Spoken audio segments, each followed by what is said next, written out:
Okay, so I think I'm pretty much done with this cage. We'll kind of go over the good, bad, and ugly here. So bars are welded to the frame below the window. That's exactly what I wanted. It kind of looks like this.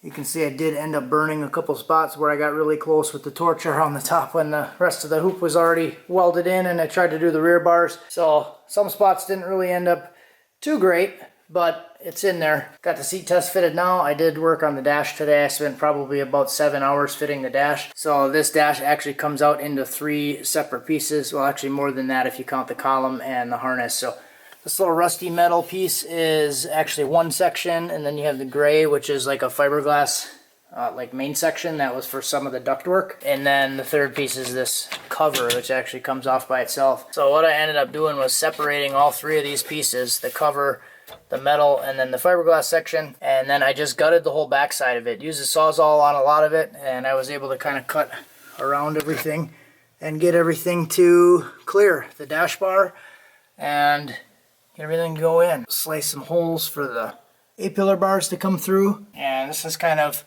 what the placement looks like. So technically the bar is like in between my shoulder and my elbow. The door does actually close, and it's just enough that it just touches the armrest, so not too tight there. Closes and it opens okay, and like while I'm cruising, if I'm cruising and driving, I still am able to actually use this little armrest like that, so that should be comfortable with the seat position. It's kind of how this rear section turned out. It was a little bit challenging on the back side. You can see I did burn a little bit just because it was getting too hot. Passenger side door is actually a little bit tighter than the driver's side, so this one I'll probably have to make some adjustment to this little panel here, but I'm not too worried about that. There's kind of the hole that's cut. This round section is actually part of a plastic vent that clips in, and then where this whole line goes, this is actually covered by another plastic vent, so should be able to maybe fill in some of that hole if I really get picky about it. A friend actually let me borrow this torch here. This one's a lot smaller than mine. You can see the whole body of it. It's actually quite a bit smaller. So I was able to get in a little bit tighter area, and I just threw this number 5 gas lens cup on there, and it worked pretty decent. So I kind of really use that more for like the back side of this stuff and this really tight area here, and then back on this side here where there's really not much room. I was able to get that when I did the door bars. So this setup also does leave this whole big space behind the dash, and I wanted to use like a vintage Air Gen 2 Mini back here. I still have to seal up these firewall holes that were created from the factory airbox. But yeah, there's a whole bunch of space back there.